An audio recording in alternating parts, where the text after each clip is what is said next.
بینکوں سے زکوٰۃ کی کٹوتی کا مسئلہ بہت سے حضرات کی رقوم یکم رمضان المبارک کو بینک کاٹ لیتے ہیں، زکوٰۃ کاٹ لیتے ہیں۔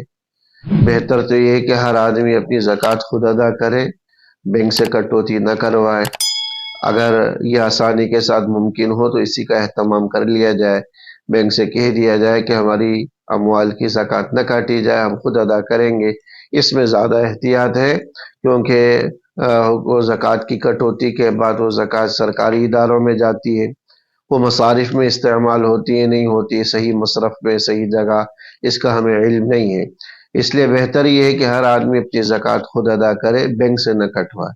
لیکن اگر کسی کی زکوٰۃ کی کٹوتی بینک میں ہو جائے اور بینک اس کی زکوٰۃ کاٹ لے تو اس کی زکوٰۃ ادا ہو جاتی ہے، اس کو نئے سرے سے دوبارہ زکوٰۃ ادا کرنے کی ضرورت نہیں ہوگی کہ اپنی زکوٰۃ کا اعادہ کرے، اس کی ضرورت نہیں، تو اس سے بھی زکوٰۃ ادا ہو جاتی ہے۔ اب اگر سرکاری ادارے اس کو اگر مصرف میں استعمال کرتے ہیں یا نہیں کرتے، یہ ان کا معاملہ ہے۔